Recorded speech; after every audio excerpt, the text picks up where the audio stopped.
Hello मित्रांनो, सर्वात आधी मी तुम्हा सगळ्यांना एक छोटीशी विनंती करू इच्छिते की व्हिडिओ पाहिल्यानंतर कृपया माझ्या चॅनेलला नक्की सबस्क्राईब करा. हे व्हिडिओ बनवण्यासाठी मी खूप मेहनत घेते आणि याच माध्यमातून मी माझा खर्च चालवते. जे कोणी माझ्या चॅनेलला सबस्क्राईब करतील त्यांच्यासाठी मी मनापासून प्रार्थना करते की त्यांचे आयुष्य खूप सुंदर, समृद्ध, आनंदी, सुखी होवो. प्लीज प्लीज माझ्या चॅनेलला नक्की सबस्क्राईब करा. मुंबईच्या काँक्रीटच्या जंगलात माझं आयुष्य एका 25 मजली टोले इमारतीच्या 2 BHK फ्लॅटमध्ये विसावलं होतं. बाहेरून पाहणाऱ्याला वाटलं असतं की पल्लवी किती नशीबवान आहे दिसायला. सुंदर, सुशिक्षित, एक यशस्वी बँकेत मोठा जॉब करणारा नवरा आणि हवं ते सुख विकत घेण्याची श्रीमंती.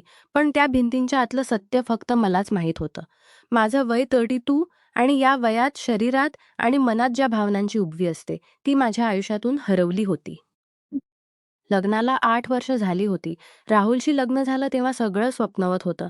पण जसा काळ गेला तसा राहुल त्याच्या करिअरच्या शर्यतीत इतका धावू लागला, की मागे आपली पत्नी सुटली आहे हे तो विसरलाच. सकाळी तो 7 वाजता घड्याळाच्या काटेवर तयार असायचा. नाश्ता करतानाही त्याचे डोळे लॅपटॉपवर असायचे. रात्री तो कधी कधी 11ला यायचा, तर कधी थोडा वेळ बोलूया का मी विचारलं की त्याच ठरलेलं उत्तर असायचं, पल्लवी खूप थकलोय ग, उद्या बोलू. आज खूप महत्वाचं प्रेझेंटेशन होतं. तो बेडवर पडल्या पडल्या घुरू लागायचा आणि मी खिडकी बाहेरच्या मुंबईच्या दिव्यांकडे बघत विचार करायची, याला संसार म्हणतात का एकटी रात्री जागून? मला मला जाणीव व्हायची की मी अजून तरुण आहे. माझी शरीराला स्पर्शाची भूक आहे, मनाच्या शब्दांची ओढ आहे. पण राहुलसाठी मी फक्त घर सांभाळणारी एक वस्तू झाले होते. शारीरिक संबंध तर जवळजवळचे संपलेच होते. कधी चुकणे. त्याने जवळ येण्याचा प्रयत्न केलाच तरी त्यात फक्त एक यांत्रिकपणा असायचा, प्रेम नसायचं. अशातच आमच्या शेजारच्या फ्लॅटमध्ये आर्यन राहायला आला. तो 18 वर्षाचा होता, नुकताच कॉलेजला जाऊ लागलेला. सुरुवातीला जेव्हा मी त्याला पाहिलं तेव्हा तो एक शेजारचा मुलगा म्हणूनच पाहिलं होतं. उंच, गव्हाळ रंग, जिममध्ये कमावलेलं शरीर आणि डोळ्यात एक प्रकारची चमक. तो मला आंटी म्हणायचा. खरं तर मला त्या शब्दाची चीड यायची. 32 वर्षे कोणीतरी आंटी म्हटलं की आपण म्हाताऱ्या झालो आहोत की काय असं वाटायचं. पण तो इतक्या निरागसपणे म्हणायचा की राग धरता यायचाच नाही. कधी मार्केटमधून येताना जड पिशव्या माझ्या हातात दिसल्या की तो धावत यायचा. आंटी द्या माझ्याकडे, तुम्ही का त्रास करून घेता? तो हसून म्हणायचा. त्याचा तो स्पर्श जेव्हा तोच पिशी घेताना माझ्या हाताला व्हायचा तेव्हा शरीरात एक वेगळीच पीस संचारल्यासारखं वाटायचं. मी स्वतःला असावरायची, पल्लवी तू लहान मुलगा आहे, विचारावर असं मन सांगायचं. पण हृदय मात्र त्याच्या त्या ऊर्जेकडे ओढलं जायचं. एके दिवशी दुपारी मी घरी एकटीच होते. राहुलचा मेसेज आला, पुण्याला जातोय. एका रात्रीसाठी महत्वाचं काम निघाबस 9दा. पुन्हा तीच एकटी रात्र, त्याच वेळी. एक बेल वाजली बाहेर. आर्यन उभा होता. का रे आर्यन, काय झालं? काही नाही. आंटी, आई, बाबा दिल्लीला गेलेत, घरी एकटाच होतो. कंटाळा आला म्हणून विचारलो कॉफी मिळेल का? तो हसून म्हणाला. मी त्याला हात घेतलं. तो सोप्यावर बसला आणि घरभर नजर फिरू लागला. मी किचनमध्ये कॉफी बनवत होते. मला जाणवलं की तो किचनच्या दारातून माझ्याकडे बघतोय. मी वळले तेव्हा त्याने नजर चोरली. तुझा अभ्यास कसा चाललाय? मी विचारलं. चाललाय, पण अभ्यासात मन लागत नाही. तुमचं घर खूप शांत असतं ना? तो हळूच म्हणाला. आम्ही कॉफी पीत खूप गप्पा मारल्या. तो त्याच्या कॉलेजच्या गोष्टी सांगत होता, त्याच्या क्रशबद्दल बोलत होता. बोलता बोलता तो म्हणाला, राहुल काका खूप नशीबवान आहेत. त्यांना तुमच्यासारखे सुंदर वाईफ मिळाली. त्याच्या तोंडून सुंदर हा शब्द ऐकताना मला एक तुझे समाधान मिळालं. ते राहुलच्या हजारो रुपयांच्या गिफ्ट्समधूनही मिळालं नव्हतं. त्या दिवशी मला पहिल्यांदा जाणवलं की आर्यन माझ्याकडे फक्त फक्त एक शेजारी म्हणून बघत नाहीये. रात्र झाली. पाऊस धोधो कोसळू लागला. मुंबईचा पाऊस आणि एकटेपण हे खूप घातक मिश्रण असतं. रात्री 10 वाजता अचानकली अंधारात बुडाली. मला अंधाराची लहानपणापासूनच भीती होती. मी मोबाईलची फ्लॅशलाईट लावली आणि बाहेर गॅलरीत आले. तिथे आर्यन उभा होता. आंटी. घाबरलात का? त्यांचा आवाज अंधारात अधिकच गंभीर आणि आश्वासक वाटला. हो. आर्यन, लाईट गेली आणि राहुल पुण्यात पुण्यात आहे. मी येऊ का तिथे? एकट वाटत असेल तर? त्याने विचारलं. माझ्या मनातला द्वंद्व सुरू झाला. एक बाजू म्हणत होती, पण दुसरी बाजू म्हणत होती की या अंधारात आणि भीतीत कोणीतरी सोबत हवंय. अखेर मी म्हटलं, मला खरंच भीती वाटते. आर्यन आला टॉर्चच्या उजाड्यात. त्याचा चेहरा अधिकच देखणा वाटत होता. तो घरात आल्यावर वातावरणात एक वेगळाच दरवळ पसरला. लाईट आली, पण पावसाचा जोर वाटला होता. आर्यन, तू आज इथेच थांबशील का? गेस्ट रूम मध्येच झोप. इतक्या पावसात तुला तुझ्या रिकाम्या घरात जाण्यापेक्षा इथं बरं वाटेल, मी विचारलं. तो क्षणभर थांबला. त्याच्या डोळ्यात मी काहीतरी वाचलं. एक ओढ, एक इच्छा. चालेल, तुम्ही म्हणत असाल तर मी थांबतो. तो म्हणाला. ती रात्र साधी नव्हती. बाहेर कोसळणारा पाऊस, आणखी ही रात्र माझ्या आयुष्याला अशा वळणावर नेऊन ठेवणार आहे जिथून परत येणं अशक्य होतं. बाहेर पावसाचा जोर वाढतच होता. खिडकीवर आदळणाऱ्या थेंबाचा आवाज वातावरणात एक वेगळीच अस्वस्थ निर्माण करत होता. आर्यन गेस्ट रूममध्ये जाण्यासाठी उठला खरा, पण त्याचे पाऊल थपकले. मी डायनिंग टेबल पाशी बसून रिकाम्या पेल्याकडे बघत होते. माझं मन हजार विचारांनी वेढलं होतं. आणखी तुम्ही अजूनही टेन्शनमध्ये दिसताय. काय झालंय का?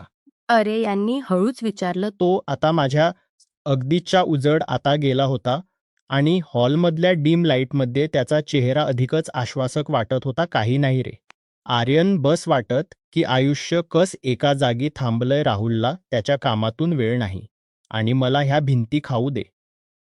कॉन्ट्रॅक्ट आहेत. माझ्या डोळ्यात नकळत पाणी आलं. आर्यनने संकोच सोडून माझा हात हातात घेतला. त्याचा स्पथला. इतका का त्रास करून घेताय? तुम्ही खूप स्पेशल आहात. मी अनेकदा तुम्हाला गॅलरीत उभं शून्यात बघताना पाहिले. मला तेव्हाच वाटायचं की तुमच्या आयुष्यात काहीतरी कमी आहे. त्याच्या शब्दांनी माझ्या मनातल्या साचलेल्या भावनांचा बांध फुटला. मी त्याला सगळं सांगू लागले. राहुलच वागणं आमचं संपलेल. शारीरिक नात. आमचं तरुणपण कसं व्यर्थ जातंय. हे सगळं तो शांतपणे ऐकत होता. तो फक्त 18 वर्षाचा होता, पण त्या क्षणी तो मला कोणताही प्रलभ पुरुषापेक्षा जास्त समजून घेणारा वाटला. आंटी नाही, पल्लवी. तो पहिल्यांदा मला नाबाने म्हणाला. माझं हृदय जोरात धडधडू लागलं.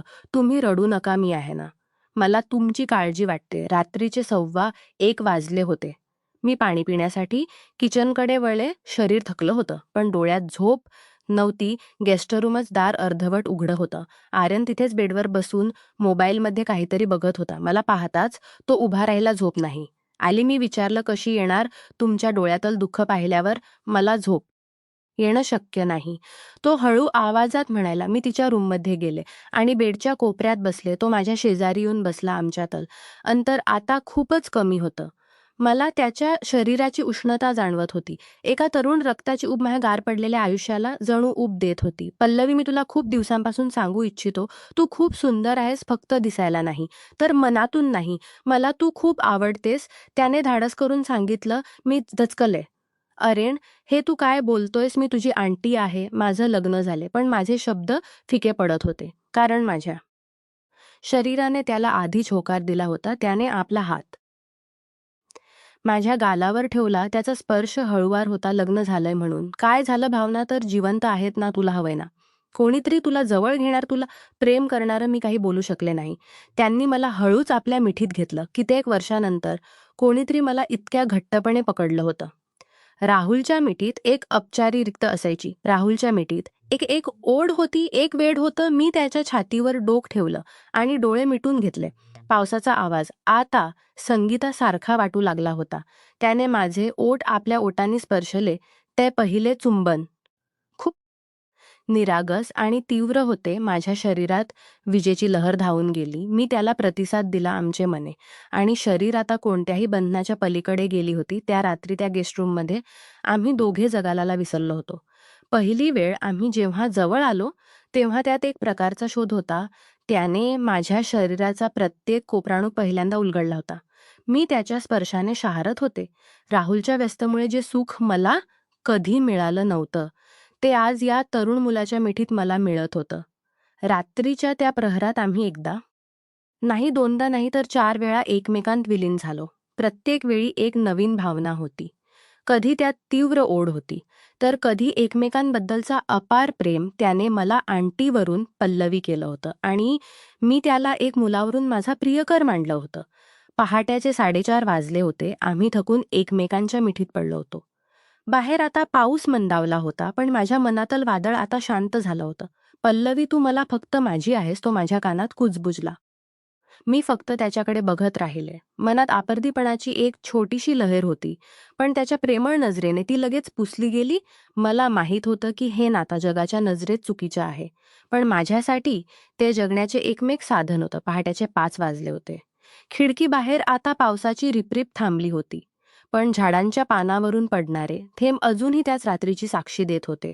आर्यन माझ्या शेजारी शांत झोपला होता. त्याच्या चेहऱ्यावर एक प्रकारच समाधान होतं. मी मात्र उठून खिडकीपाशी जाऊन उभी राहिले.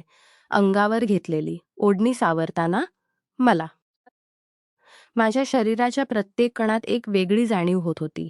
हे जे काही घडलं होतं ते स्वप्न होतं की वास्तव? मी 32 वर्षाची विवाहित स्त्री आणि तो 18 वर्षाचा महाविद्यालयीन तरुण समाजाच्या व्याख्येत हे पाप होतं. पण माझ्या एकाकी मनासाठी ते अमृत होतं. सकाळी 7 वाजता आर्यन जागाचा पाहिले आणि तो जवळ आला. त्याने मागून मला मिठी मारली. पल्लवी, विचार करतेस का? काही. मी वळले आणि माझ्या डोळ्यात बघितलं. आर्यन, हे खूप चुकीचं झालं ना रे. राहुल आज येईल. आपण एकमेकांसमोर कसं जाणार? त्याने माझे दोन्ही हात हातात घेतले. पल्लवी, जे झालं ते मनापासून झाले. राहुल काका येतात म्हणून आपलं नात संपत नाही. मी तुला एकटी सोडणार नाही. तो आपल्या घरी निघून गेला. मी घर आवरलं, स्वतःला सावरलं. सकाळी 10 वाजता राहुल पुण्यातून परतला. तो नेहमीप्रमाणे थकलेला होताही. पल्लवी, चहा दे ग, खूप खूप डोकेदुखी आहे, तो म्हणाला आणि सोप्यावर आडवा झाला. मी त्याला चहा दिलो. राहुलने चहा घेताना माझ्याकडे पाहिलं. काय ग, आज चेहरा खूप फ्रेश दिसतोय. तुझा नीट झोप लागली वाटतं. काल रात्री मी दसकले हो, पावस होता ना म्हणून लवकर झोपले. मी खोटं बोलले आयुष्यात. पहिल्यांदा मी राहुलच्या डोळ्यात डोळे घालून इतकं मोठं खोलत बोलले होते. पुढचे काही दिवस आमच्यासाठी चोर पोलीस खेळासारखे झाले होते. राहुल ऑफिसला गेला की अर्ध्या तासात आर्यनची बेल वाजायची. आम्ही तासनतास बोलायचो. तो मला त्याच्या कॉलेजच्या गप्पा सांगायचा, त्याच्या मित्रांच्या गोष्टी सांगायचा. त्याला माझ्या हातात जेवण खूप आवडायचं. पल्लवी, तू बनवलेली डाळ खिचडी सुद्धा हॉटेलच्या जेवणापेक्षा भारी लागते. तो म्हणायचा. आमच्यातलं शारीरिक आकर्षण तर होतंच, पण त्या पलीकडेही एक भावनिक गुंतागुंत निर्माण झाली होती. आर्यन मला सांगायचा की पल्लवी, तू जेव्हा साडी निसरून गॅलरीत उभी असतेस त्याचे हे कौतुक माझे आयुष्य पुन्हा टवटवीत करत होते. पण मनात कुठेतरी एक भीती कायम होती. सोसायटीत राहुलला संशय आला तर एकदा मी सोफ्यावर बसून बघत होतो, तर एकदा मी सोफावर बसून बघत होतो. आर्यनच डोकं माझ्या मांडीवर होतं. अचानक बाहेर कोणाच तरी चालण्याचा आवाज आला आणि आमच्या दोघेही घाबरून उभेवर राहिलो. तो फक्त कुरिअर वाला होता, पण त्या एका क्षणाने आम्हाला जाणीव करून दिली की आपण किती मोठ्या आगीशी खेळतोय. एक दिवस दुपारी आर्यन म्हणाला, हल्लोय. आपण असं किती दिवस लपून भेटणार? मला तुला बाहेर घेऊन जायचं आहे. लॉंग ड्राईव्हवर, तिथे कोणी ओळखणार नसेल. मी हसले. आर्यन, तू लहान आहेस रे. अजून हे सगळं इतकं सोपं नसतं. मी लहान नाहीये आणि तुला सांभाळण्या इतपत मी मोठा झालोय. तो गंभीरपणे म्हणाला. त्याच रात्री राहुल घरी आलात तेव्हा तो खूप आनंदी होता. पल्लवी, पुढच्या आठवड्यात माझ्या बँकची ट्रिप आहे. आपण लोणाळ्याला जाऊया का? मी विचारात पडले. एक काळ असा होता जेव्हा मी राहुलच्या अशा ऑफरसाठी वाट बघायचे, पण आज मला राहुलसोबत जाण्यापेक्षा आर्यनसोबत घरात घालवलेला वेळ जास्त मोलाचा वाटत होता. मी राहुलला हो म्हटलं खरं, पण माझं मन आर्यनकडे धावत होतं. त्या रात्री बेडवर राहुल माझ्याजवळ येण्याचा प्रयत्न करू लागला. खूप दिवसांनी त्याने मला स्पर्श केला होता, पण मला त्या स्पर्श आता का वाटू लागला होता. राहुलच्या स्पर्शात ती ओढ नव्हती जी आर्यनच्या हातांच्या स्पर्शात होती. मी डोळे मिटले आणि मनात आर्यनची कल्पना करू लागले. हे किती भयानक होतं. मी माझ्या नवऱ्यासोबत होते, पण मन शेजारच्या मुलाकडे होतं. दुसऱ्या दिवशी मी आर्यनला हे सगळं सांगितलं. तो थोडा रागावला. तुला त्याच्यासोबत जायची गरज आहे, तू त्याला नाही म्हणू शकत होतेस. आर्यन, तो माझा नवरा आहे. मी इतक्या लवकर सगळं सोडू शकत नाही. मी त्याला समजावलं. आर्यनने मला घटमिठी मार रे, मला भीती वाटते. पल्लवी, तू मला सोडून परत त्याच्याकडे जाशील की काय? मी त्याच्या डोळ्यातल प्रेम आणि भीती पाहिली. तो खरोखर माझ्या प्रेमात पडला होता आणि मी एका अशा वळणावर होते जिथे मागे पुरणे शक्य नव्हतं आणि पुढचा रस्ता धोक्याने भरलेला होता. ही कुपित नात आता हळूहळू उघड होण्याची दिशा सरकवत होतं, ज्याची कल्पनाही आम्ही केली नव्हती. टोण्यावेळेची ती ट्रिप माझ्यासाठी आनंदाची नाही, तर एका परीक्षेसारखी होती. राहुलसोबत असूनही माझं लक्ष सतत फोनकडे असायचं. आर्यनचे मेसेज येत होते, तू कधी परत येणार, मला करमत नाहीये. राहुलला माझ्या वागण्यातला बदल जाणू लागला. मी त्याच्यापासून काहीतरी लपत आहे हे त्याला स्पष्ट दिसत होतं. एके दिवशी संध्याकाळी आम्ही हॉटेलच्या बाल्कनीत बसलो होतो. राहुलने शांतपणे विचारलं, पल्लवी, गेल्या काही महिन्यापासून तू हरवलेली असतेस. नक्की काय चाललंय? आपल्या नात्यात काही कमी आहे का? मी गप्प राहिले. त्याला काय सांगणार की ज्या प्रेमासाठी मी वर्षानुवर्ष असुरलेले होते, ते प्रेम मला शेजारच्या एका 18 वर्षात मुला सापडलंय. मी फक्त एवढंच म्हटलं, काही नाही. राहुल फक्त कामाचा आणि घराचा कंटाळ आलाय. पण राहुलच्या चेहऱ्यावरच्या त्या अविश्वासाने मला सावध केलं होतं. आम्ही मुंबईला परतलो. पुन्हा तोच दिनक्रम सुरू झाला. आर्यनचा हट्ट, पण आता हट्ट वाढत होता. त्याला आता चोरट्या भेटी नको होत्या. एक दुपारची गोष्ट, राहुल अचानक ऑफिसमधून घरी आला. त्याचा लॅपटॉप चार्जर तो विसरला होता. मी आणि आर्यन हॉलमध्ये बसून बोलत होतो. आमचे हात एकमेकांच्या हातात होते. दार उघडला आणि राहुल समोर उभा होता. वेळ जणू तिथेच थांबली. राहुलच्या हातातली बॅग जमिनीवर पडली. त्याच्या डोळ्यात जो राग आणि दुःख होतं ते पाहून माझं हृदय धडधडू लागलं. हे काय चाललंय? पल्लवी हा मुलगा, आर्यन राहुलचा आवाज तरत होता. आर्यन उठून उभा राहिला. त्याने पळ काढला नाही किंवा तो घाबरणे म्हणाला, काका, मी पल्लवीवर प्रेम करतो आणि तीही माझ्यावर करते. राहुलचा रागानावर झाला प्रेम. हा पोरगा काय बोलतोय पल्लवी? तू शुद्धीत आहेस का? मी पुढे आले. डोळ्यात पाणी होतं. पण मनात आता एक प्रकारची स्पष्टता होती. राहुल, जो वेळ तू तुझ्या करिअरला दिलास, तो जर मला दिला असतास तर आजही वेळ आली नसती. मी तुला अनेकदा सांगण्याचा प्रयत्न केला की मी एकटी पडले आहे, पण तुझ्याकडे ऐकायला वेळ नव्हता. आर्यनने मला तो आधार दिला जो तू विसरला होतास. त्या दिवशी घरात मोठवाड झालं. राहुलने आरडाओरडा केला, पण त्याने आर्यनवर हात उचलला नाही. तो फक्त इतकंच म्हणत, मला वाटलं नव्हतं की तू इतकी खाली पडशील. तो घर सोडून निघून गेला. पुढचे काही दिवस नरकासारखे होते. सोसायटीत कुचबुज सुरू झाली. आर्यनच्या आई वडिलांनाही हे समजलं. त्यांनी त्याला दिल्लीला परत नेण्याचा प्रयत्न केला. पण आर्यन ठाम होता, मी पल्लवीला सोडून कुठेही जाणार नाही. त्याने घरच्यांना स्पष्ट सांगितलं. राहुलने घटस्फोटीसाठी अर्ज केला. सुरुवातीला मला अभेती वाटली, पण मग जाणवलं की याच्या नात्यात फक्त औपचारिकता उरली होती. ते नात ओढत नेण्यात करता आम्ही कायदेशीररित्या वेगळे झालो. राहुलने फ्लॅट माझ्या नावावर केला आणि दिसो शहराबाहेर निघून गेला. आज 2 वर्ष उलटले आहेत. आर्यन आता 23 वर्षाचा झाला आहे. तो एका नामांकित कंपनीत पार्ट टाइम जॉब करतो आणि त्याच शिक्षणही पूर्ण करतोय. आम्ही एका लहानशा घरात एकत्र राहतो. समाजाच्या नजरा आजही आमच्याकडे वळतात. लोक आजही आमच्या वयावर कुजबुजतात, पण आम्हाला त्याची पर्वा नाही. रात्री जेव्हा आम्ही गॅलरीत म्हणतो, पल्लवी, तुला सांगीत बसतो, तेव्हा तो माझा हात धरून म्हणतो, आम्ही तुला कधीच सोडून जाणार नाही. मी त्याच्या खांद्यावर डोक टेकवल्या आयुष्याची. ती एक रात्र, ते 4 वेळा झालेले आमचे मिलन. हे फक्त शारीरिक नव्हतं, ती एक सुरुवात होती माझ्या स्वतःच्या आनंदाची शोधाची. वयाच अंतर शरीराला असू शकतं, पण 2 मनांच्या ओढीला नसतं. आयुष्याने मला खूप काही शिकवलं. कधी कधी चुकीच्या वाटणाऱ्या मार्गावरही आपल्याला आपलं खरं सुख सापडू शकतं. मी आता आंटी नाही, तर पल्लवी आहे, जे स्वतः एक अस्तित्व आहे, एक प्रेम आहे आणि एक जग आहे.